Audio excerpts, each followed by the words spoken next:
Bonjour, c'est Jérémy, bienvenue dans ce nouveau podcast sur ma chaîne Enseigner le FLE en ligne. Aujourd'hui, j'aimerais pousser un petit coup de gueule dans cette vidéo contre l'éducation nationale en France. Avant de commencer cette vidéo, je t'invite donc à suivre ma formation gratuite que je viens de mettre en place. C'est une formation qui est totalement gratuite et elle s'appelle 3 jours pour se lancer comme prof de FLE en ligne. Alors si tu es intéressé, que tu ne sais pas par où commencer, que tu aimerais te lancer dans l'enseignement du FLE en ligne, mais tu ne sais pas trop comment t'y prendre, tu n'as jamais eu d'expérience dans l'enseignement du FLE en ligne, ou bien tu es prof de FLE en présentiel et tu aimerais vraiment te lancer et vivre l'aventure, mais tu aimerais être guidé par rapport à ça, j'ai cette formation donc qui pourrait t'intéresser, 3 jours pour se lancer comme prof de FLE en ligne, c'est le premier lien dans la description. Alors aujourd'hui, petit coup de gueule, donc l'éducation nationale, c'est pas quelque chose encore dont j'ai vraiment parlé sur ma chaîne. J'aimerais donc te donner mon avis, pousser un petit coup de gueule et je t'invite à faire de même, à poser ton avis dans les commentaires de ce podcast. Alors, déjà, l'éducation nationale. Alors, je vais parler, moi, des professeurs de français, puisque c'est un peu le domaine auquel on s'intéresse sur cette chaîne, l'enseignement du français, et en particulier du français langue étrangère. Comme tu le sais, il y a plusieurs types de profs de français. J'en avais même fait une vidéo, je te mets la petite fiche en haut à droite de l'écran si tu ne l'as pas vue, avec les 7 types de profs de français différents. Il existe beaucoup de types de profs de français différents. Nous, on va parler de l'éducation nationale. Alors, l'éducation nationale, ce sont certains types de profs de français. Ce sont les professeurs de français langue maternelle. C'est-à-dire qu'en fait, ce sont ceux qui enseignent le français à des étudiants, donc des Français qui ont pour langue maternelle le français, d'accord? Quand on est professeur de français langue étrangère, on s'adresse à des allophones, c'est-à-dire enfin, on s'adresse même pas à des allophones, en fait, on s'adresse à des personnes qui ont aucune base de français. Par exemple, si tu enseignes le français en Russie, a priori, les Russes n'ont aucun lien avec le français dans ce pays. Par contre, si tu enseignes le français au Sénégal, c'est tout autre chose en fait, ce qu'on appelle prof de français langue seconde. Bien, je ne vais pas rentrer dans les détails, j'ai suffisamment parlé de ces détails-là dans la vidéo, je t'ai mis en haut à droite de l'écran. Je t'invite à aller la voir pour avoir plus de détails par rapport à ça. Alors, l'éducation nationale, moi je pousse un petit coup de gueule parce qu'en fait, j'ai eu vraiment beaucoup de gens avant que je devienne prof de FLE. Il y avait beaucoup de gens qui me disaient « Mais t'es sûr, pourquoi tu veux être prof de FLE? Prof de FLE, c'est super précaire. Tu vas pas réussir à en vivre. C'est un métier plutôt passion, plus qu'un métier vraiment avec... Il n'y a pas tellement d'avantages, il n'y a pas cette sécurité d'emploi. C'est à nous de démarcher nous-mêmes les écoles de FLE. On n'est même pas sûr d'obtenir un poste à long terme, d'avoir un CDI. Et en plus, voilà, c'est vraiment difficile, etc. Et moi, on me disait, vas-y, deviens prof à l'éducation nationale. Peut-être qu'on t'a déjà fait la remarque, peut-être qu'aujourd'hui tu veux devenir prof de FLE, tu hésites peut-être que tu as envie d'être prof de français à l'éducation nationale. Alors, on nous présente souvent cette éducation nationale et ces profs de français langue maternelle comme étant la seule voie possible. En fait, c'est la voie classique, c'est-à-dire que nous, on va à l'école quand on est enfant et on voit beaucoup de profs, d'accord? On fait l'école, le cursus classique, on voit des profs d'éducation nationale et on se dit, bah plus tard, peut-être que moi j'ai seulement envie de devenir professeur à l'éducation nationale parce que c'est le seul modèle qu'on a en réalité. En plus, on nous présente plein d'avantages, on nous dit qu'il y a la sécurité de l'emploi, il n'y a pas beaucoup d'heures et qu'on est quand même plutôt bien payé. Donc on peut gagner, je crois qu'un prof débutant, il va gagner dans les 1700, 1800 euros par mois, ce qui est un peu plus qu'un SMIC. On va faire seulement 18 heures par semaine, on va avoir beaucoup de vacances. Eh bien, tout le monde connaît ce que c'est qu'un prof d'éducation nationale, je ne vais pas te faire le tableau. Il nous présente ça comme étant quelque chose de vraiment bien parce que y a des métiers où on se tue à la tâche, on va faire, je sais pas, n'importe quel corps de métier, même si c'est prestigieux, finalement on va faire ça toute sa vie, on n'est pas sûr d'aimer ça, alors qu'au moins prof on dit voilà, on a quand même beaucoup de vacances, on a du temps libre, etc. etc. Alors, déjà, moi, sur le statut du métier de prof à l'éducation nationale, alors moi je te fais ce coup de gueule parce qu'en fait j'en ai eu un peu marre des gens qui me disaient tu devrais faire ça, arrête un petit peu avec tes conneries de prof de FLE, arrête un peu d'essayer de devenir prof de FLE indépendant, etc. Alors que finalement, je suis très heureux en étant prof de FLE indépendant. Mais il me disait, vas-y, essaye d'être prof. Au début, je voulais être prof d'anglais à l'éducation nationale. Je voulais même pas faire le FLE, en fait, pour être honnête avec vous. Et voilà, et tout le monde me disait, oui, c'est super parce que tu as la sécurité de l'emploi, voilà, tu n'as pas beaucoup d'heures, en même temps, tu es sûr de faire ça à vie, c'est une sécurité, etc.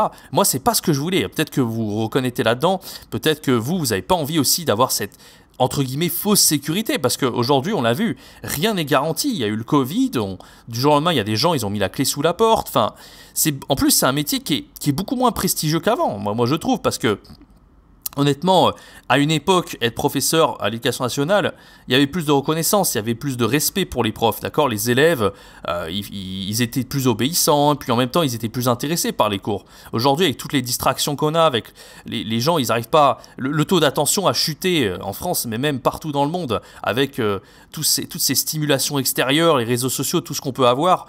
Donc, vraiment, être prof de l'éducation nationale aujourd'hui, c'est complètement différent. Et en même temps, en plus, comme je disais, c'était moins prestigieux parce que maintenant, si tu veux devenir prof de l'éducation nationale, les recrutements, ils ont vraiment été revus à la baisse parce qu'il n'y a personne qui veut faire ça. Donc maintenant, ils en ont tellement besoin, il y a une demande qui est tellement forte que maintenant, si je dis pas de bêtises, un prof qui veut être professeur de mathématiques, il est pris à 4 sur 20 au CAPES, quoi. Ce qui est ridicule, parce qu'à l'époque, avant le CAPES, c'était difficile. Maintenant, je dis pas que c'est facile, il faut quand même le passer, ce concours, mais le concours est vraiment plus facile qu'avant, ça c'est indéniable. En tout cas, par rapport à l'époque de nos grands-parents, ça n'a rien à voir.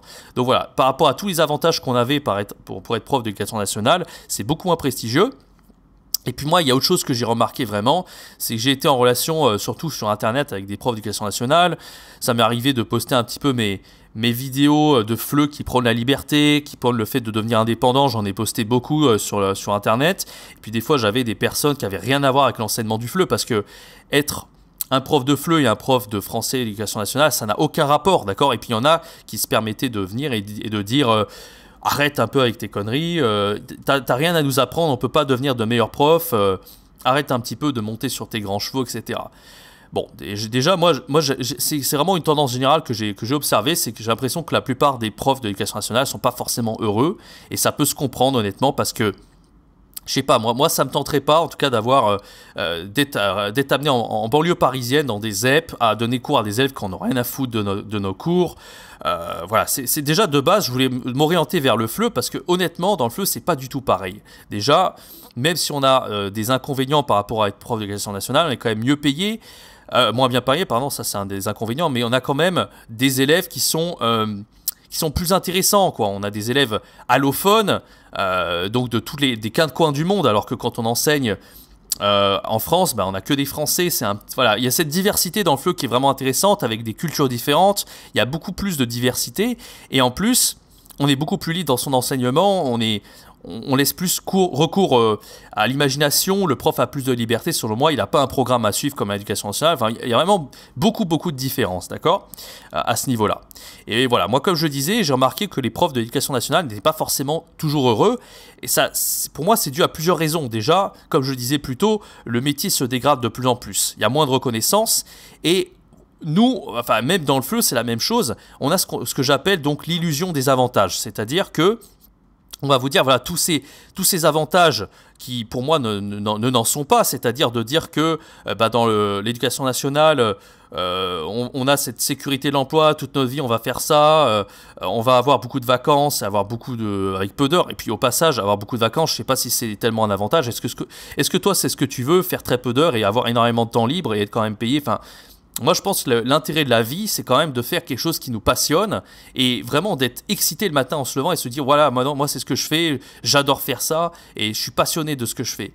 Et malheureusement, il y a beaucoup de gens à l'éducation nationale qui traînent des pieds. Moi, je me rappelle très bien quand j'étais lycéen, qu'il y avait beaucoup de profs qui étaient en retard en cours, qui allaient à contre-cœur, qui n'avaient pas envie, mais qui le faisaient juste parce que, voilà, ils ont une sécurité de l'emploi, ils savent qu'ils vont avoir un petit salaire qui vont tomber tous les mois, et ils font ça un petit peu par défaut, et c'est bien le problème, en fait, c'est de faire ça par défaut, en fait. Et je comprends pas pourquoi il y a eu autant de gens, et notamment des gens de ma famille, notamment mon grand-oncle, qui toutes les semaines me dit... Jérémy, passe ce putain de CAPES et entre guillemets, bon, je vais parler cru, mais et les couilles de passer ton CAPES au lieu de faire tes cours sur Internet ou je sais pas quoi. Bon, déjà, on est dans une autre époque. En 2021, moi, je pense que ça se développe de plus en plus, que plus en plus l'enseignement en ligne, ça va devenir standardisé et que justement, si toi, tu veux te lancer, si vous voulez vous lancer dans l'enseignement du FLE en ligne, c'est vraiment le meilleur moment pour commencer. Voilà, donc voilà, moi le message que j'ai envie de te faire passer à travers cette vidéo, c'était vraiment un petit coup de gueule contre voilà, cette illusion qu'on peut avoir à l'éducation nationale de tous ces avantages qui n'en sont pas vraiment. Et dans le FLE, c'est un peu pareil, on vous dit, moi j'ai connu beaucoup de profs qui avaient envie de se reconvertir, de faire autre chose, de vivre de leur passion. Moi j'ai connu des profs, c'est des femmes, quarantaine, cinquantaine d'années, peut-être que tu en fais partie également, que vous en faites partie, pardon, j'ai du mal avec le vouvoiement. Et ces femmes, elles disaient, moi j'aurais trop aimé avoir mon propre salon de massage, et ils auraient bien aimé créer leur activité, vraiment quelque chose qui est totalement différent, d'accord ? Mais ces femmes, elles restaient dans l'enseignement du FLE, parce qu'ils disaient, voilà, on m'a proposé un CDI, maintenant je sais que j'ai la sécurité, du coup c'est ce qui m'a fait rester. Et moi je trouve ça super triste de dire, ah bah je reste, ça me plaît pas, mais je reste parce que voilà, j'ai la sécurité de l'emploi. Encore une fois, c'est vraiment une illusion, d'accord ? Donc voilà, moi, à travers ce petit coup de gueule que je viens de pousser, j'ai envie de vous faire sortir de cette fausse sécurité. Peut-être que voilà, vous avez envisagé seulement ça, d'être prof en présentiel ou à l'éducation nationale, peu importe, d'avoir cette fausse sécurité. Moi, à travers ma chaîne YouTube, à travers mes programmes, je suis prêt à vous faire passer à la vitesse supérieure, c'est-à-dire vivre en tant que prof de FLE indépendant, d'avoir vraiment cette liberté et de vivre de votre passion, de mieux gagner votre vie, de gagner jusqu'à 2 000 € par mois, en plus d'avoir cette liberté de choisir vraiment vos élèves, vos horaires, de sortir vraiment de ce système de fausse sécurité qu'on peut avoir avec ces faux avantages selon moi qui n'en sont pas. Et on vous prône ça alors qu'on a vu du jour au lendemain avec le Covid que du jour au lendemain tout peut s'effondrer, d'accord ? Donc voilà, si vous voulez avoir plus d'informations par rapport à ça, j'ai mis en place 2 formations, mais une formation qui m'a pris plusieurs semaines de travail, qui s'appelle Devenir nomade digital de FLE, et elle va vous aider vraiment à devenir indépendant, à gagner plus de 2 000 € par mois, votre vie sur Internet. C'est 5 heures de formation, vraiment, c'est énormément de contenu qui va vous aider à gagner votre liberté en tant que prof de FLE indépendant. Vraiment, je vous accompagne dans cette formation, je vous prends par la main étape par étape. Tout le lien du détail est dans la description. Voilà, donc si vraiment ce programme plus complet va vraiment vous aider à fond à devenir indépendant, mais si vraiment vous n'avez pas les moyens ou voilà, vous voulez attendre, c'est tout à fait normal, il n'y a pas de problème. Eh bien, j'ai vraiment mis en place cette formation gratuite, comme je vous disais en début de podcast. N'hésitez pas sur cette formation gratuite, vraiment vous allez y voir beaucoup plus clair si vous voulez vraiment vous lancer dans le monde de l'enseignement du FLE en ligne. Voilà, merci d'avoir écouté ce petit coup de gueule. N'hésitez pas à me donner vos avis dans les commentaires, je les lirai tous et j'y répondrai avec grand plaisir. Abonnez-vous à la chaîne YouTube Enseigner le FLE en ligne, je fais un contenu par jour pour aider les profs de FLE à gagner leur liberté et je donne aussi des ressources, des astuces, des méthodes pour devenir un meilleur prof de FLE en ligne. En tout cas, je l'espère, c'est mon objectif. Abonnez-vous à la chaîne et merci de m'avoir écouté. C'était Jérémy. Ciao, bye bye.